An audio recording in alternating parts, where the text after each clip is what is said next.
pues no sé, mujeres cis, hombres trans, como intentar ver también la heterogeneidad que se mueve dentro de esas propias vivencias. Luego, como investigadora, que luego es docente, también qué estás transmitiendo en las clases, ¿no? Como que para mí eso también es un espacio súper político y de un impacto social también brutal, entonces como también cuidar ese espacio, ¿no? Te damos la bienvenida a este nuevo episodio del Espacio Violeta, dinamizado por el Grupo de Estudios Universitario de Género y Sexualidad. Hoy tenemos en el episodio a María Bonafonte. María estudió Psicología en la Universidad Autónoma de Madrid y durante su último año de carrera estuvo en una estancia en la Universidad de Chile, donde conoció la psicología social en un formato más aplicado sobre el terreno. Al volver a Madrid, María se especializó en intervención psicosocial y comunitaria y trabajó durante un tiempo en la Universidad de Almería investigando sobre prejuicios clasistas. Más adelante se dedicó a la intervención social en sinhogarismo y derecho a la vivienda. Actualmente María está realizando su doctorado en psicología en la Universidad Autónoma de Madrid sobre la experiencia de género en personas jóvenes y está durante este último mes de estancia en la Universidad de Las Palmas de Gran Canaria. Bienvenida, María. Muchas gracias. ¿Qué tal tu estancia? Pues muy bien, la verdad que me está sentando genial, me está haciendo reconectar otra vez con la tesis de otra manera y también como aprender mucho de lo que haces tú aquí. Bueno, pues vamos a hablar de tu tesis. Vale, perfecto. Lo primero que me gustaría preguntarte es por qué decidiste estudiar o aproximarte a las experiencias de género de personas jóvenes desde una perspectiva, un método bastante particular que es el método biográfico. Vale, pues bueno, yo me interesaba por este tema también desde la aproximación cualitativa porque creo que es muy diferente a lo que se viene haciendo en psicología, en mi área. Es verdad que yo vengo de psicología social, entonces la aproximación cualitativa sí que es un poco más común, pero tampoco está como tan desarrollado igual como en otras disciplinas como puede ser la sociología, el trabajo social, la antropología. Entonces me parecía que una aproximación de este tipo permite como abarcar un poco más o acercarse de una manera más cuidadosa y más atenta a la experiencia real de las personas sin intentar como estandarizar de partida, ¿no? O reducir de partida la experiencia del género, ¿no? Porque en psicología lo que viene pasando es que hay una tradición muy fuerte de mediciones del género, que viene a ser como medir la feminidad, la masculinidad o incluso la identidad de género, como adhesión a estereotipos a través de test estandarizados. Que eso luego en la historia pues al final ha servido de alguna manera para perpetuar roles tradicionales de género y también como para perpetuar una idea de lo que es la norma, de lo que es lo normal y de lo que es la desviación, también con ideas como muy patologizadoras.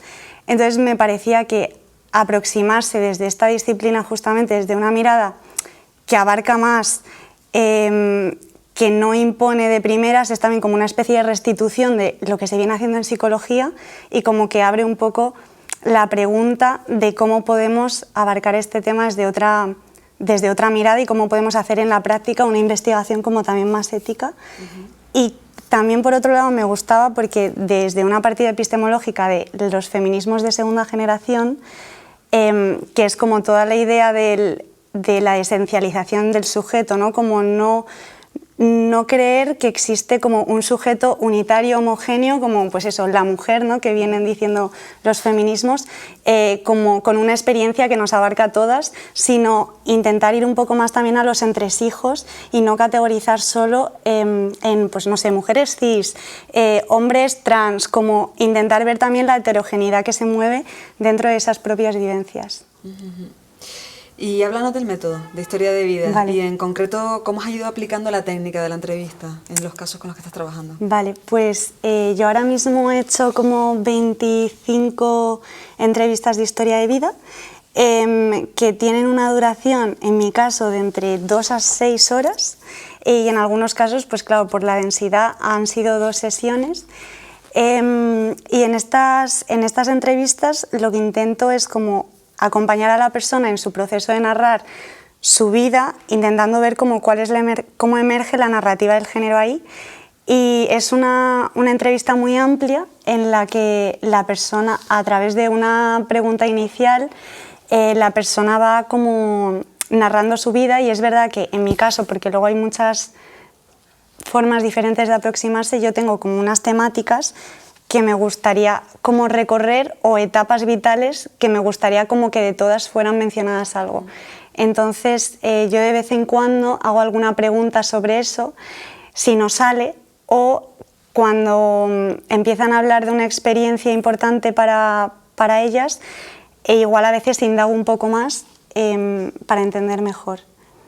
Y luego al final del todo sí que tengo como unas preguntas más externas a la narración que tienen que ver pues igual con hacer una línea de vida narrada de a partir de todo lo que han contado, pues como situar esos hitos que creen que han sido como decisivos o más significativos en su historia. ¿Y qué te está permitiendo reflexionar la escucha de las historias de vida en relación con las trayectorias de género de personas que entiendo, por lo que estabas diciendo antes, que tienen unas trayectorias, unas experiencias de género muy diversas, ¿no? Muy distintas. Sí, total. Bueno, pues, o sea, voy a seguir con la anterior para enlazar con esta también. Es que se suele crear un entorno muy íntimo también, porque yo suelo llevar algo de comer que cocino, como un cuidado ahí del espacio que permita como que esa intimidad que la otra persona comparte también sea como acogida desde un lugar más cálido. Y de ahí pues se suelen narrar como muchas cosas importantes, ¿no? Que a mí lo que me están haciendo ahora reflexionar, sin haber entrado todavía en la fase de análisis, pues tiene que ver, por ejemplo, pues por un lado, con desmitificar la homogeneidad de lo cis, por ejemplo, como que algo que me parece muy interesante es que muchas de estas preguntas, o actualmente muchas de los intereses por entender las experiencias de género, tiene que ver también con personas trans. Y es verdad que, como tú dices, ¿no? Como que lo trans interpela a lo cis, ¿no? O te puede permitir preguntarte muchas cosas que igual, si bien como que igual más ideológicamente sabemos que tienen una construcción de base también lo cis, en la práctica actuamos como si no fueran construidas, sino como si estuvieran totalmente normalizadas. Entonces, creo que estas entrevistas me están permitiendo como, en efecto, ver como estos entresijos, ¿no? De esas preguntas que las propias personas cis se hacen, nos hacemos, y cómo también lidiamos como con a veces esas cuestiones que te hacen preguntarte por tu propio género o te hacen como tener un momento de tensión con tu propio género, ¿no? Que puede ser, por ejemplo, con personas migrantes que de repente vienen de un país a otro país en los que, si bien el género como se configura de manera similar pero no igual, y a veces tienen como estas preguntas que les hacen al final como comprender el género o entender su género o vivenciarlo de otra manera. O pasa también mucho con la gordofobia, ¿no? De mujeres gordas, por ejemplo, que su atributo de feminidad que se considera socialmente es tener el pelo largo y de repente se cortan el pelo, y cómo de repente empiezan a ser preguntadas por sus pronombres cuando antes se daban por hecho, ¿no? Y esto como que supone para esas personas a veces a nivel de preguntarse también, entonces, ¿qué me hace a mí quedarme atada como a la categoría mujer o no? No sé, como que resulta muy interesante. Y aparecen todos los elementos relacionales del género, ¿no? En esto que estaba planteando ahora de que en los cis se anula la pregunta sobre la construcción del género, se da por naturalizada y por hecho, ¿no? Pero cómo emerge también esa construcción en las experiencias relacionales, ¿no?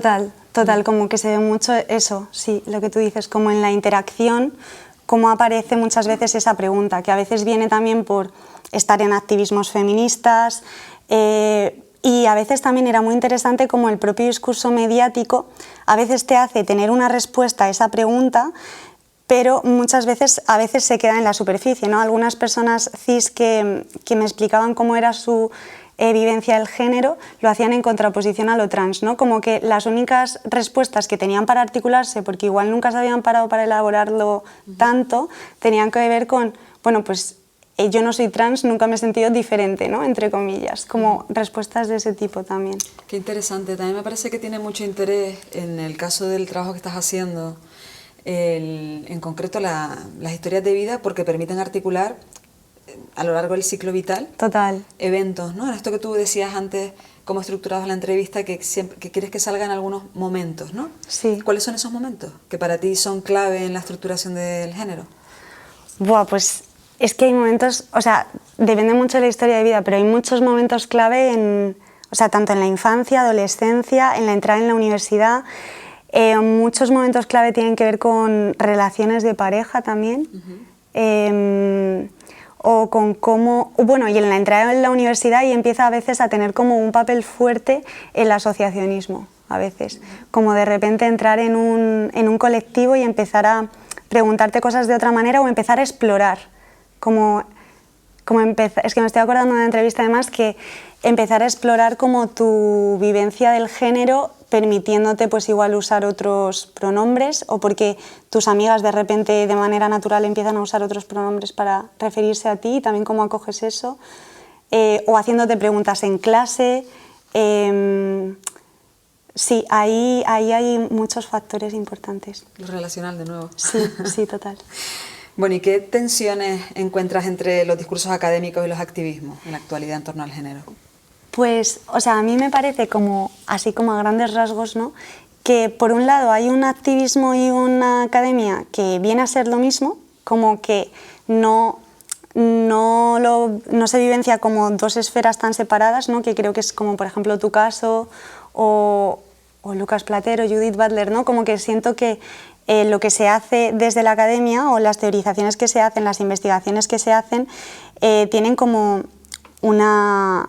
un propósito activista en sí mismo o que viene de esa escucha también a lo que está pasando fuera o de esa participación propia también a lo que está pasando, ¿no?, como no una separación entre esferas y como que se retroalimenta, ¿no?, como que lo que se hace aquí impulsa o da herramientas al movimiento social y lo que reclama o crea el movimiento social está alimentando lo que se viene haciendo aquí, ¿no?, o la propuesta de otros enfoques, pero luego sí que es verdad que siento que hay como un activismo y una academia súper separadas como rígidamente, que siento que a veces viene de un propósito de desligarse el activismo social por parte de algunos grupos de investigación, porque eso haría que su ciencia estuviera sesgada, ¿no?, como esta idea de no, tenemos que permanecer haciendo una ciencia aséptica, neutral, lo que yo hago es apolítico, ¿no?, que en sí mismo ya es político, ¿no?, y en sí mismo tiene un impacto social,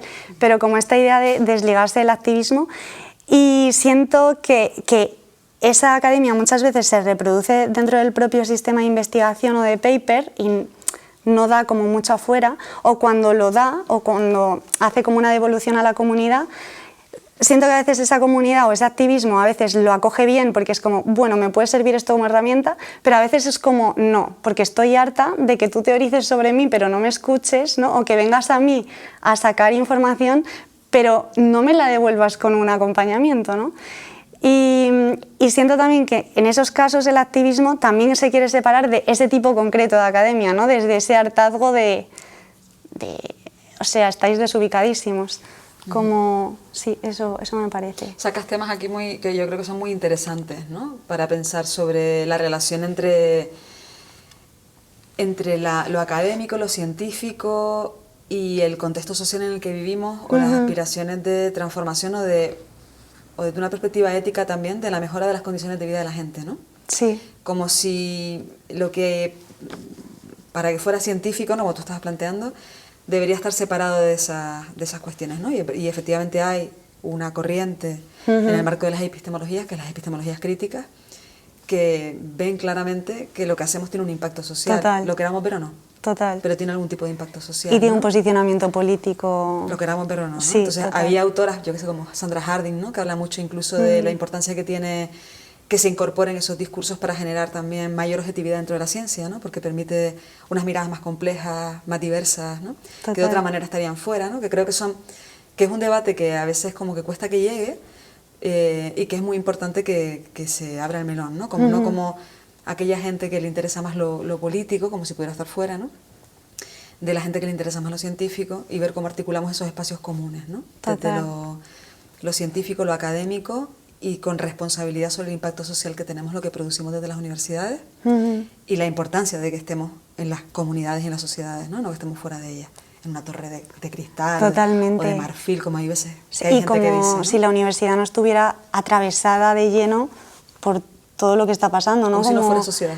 Total, como es otra cosa y para nada. Pues no, somos sociedad. Yo creo que esto que acabas de traer es muy importante destacarlo porque somos sociedad, estamos en la sociedad, tenemos los problemas que atraviesan a la sociedad y tenemos una responsabilidad también, ¿no? como comunidad científica en lo que hacemos y una ética, que tú creo que también lo has articulado muy bien, ¿no? Esto de la ética en la manera de también hacer la investigación, ¿no? El cuidado en cómo pensamos sobre qué técnicas, de qué manera, sobre cómo que la gente no sienta que estamos haciendo extractivismo, ¿no? Académico. Total. Y de sus vidas y de su historia. Luego también como que los equipos de investigación dan clase, ¿no? O sea, quiero decir, luego como investigadora, que luego es docente, también que estás transmitiendo en las clases, ¿no? Como que para mí eso también es un espacio súper político y de un impacto social también brutal. Entonces, como también cuidar ese espacio, ¿no?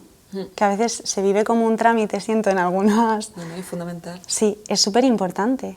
Que tú también eres docente ahora mismo, ¿no? Que sí, eso no lo dijimos al principio, pero también eres docente y también participas de esa parte, ¿no? Sí, y para mí en parte, que en algunos lugares creo que queda muy feo decirlo, pero para mí en parte el ámbito de la docencia es un ámbito de activismo. O sea, como permitir plantear ciertas preguntas y que la gente intente buscar sus respuestas, creo que ya el tipo de pregunta que estás planteando no es neutral.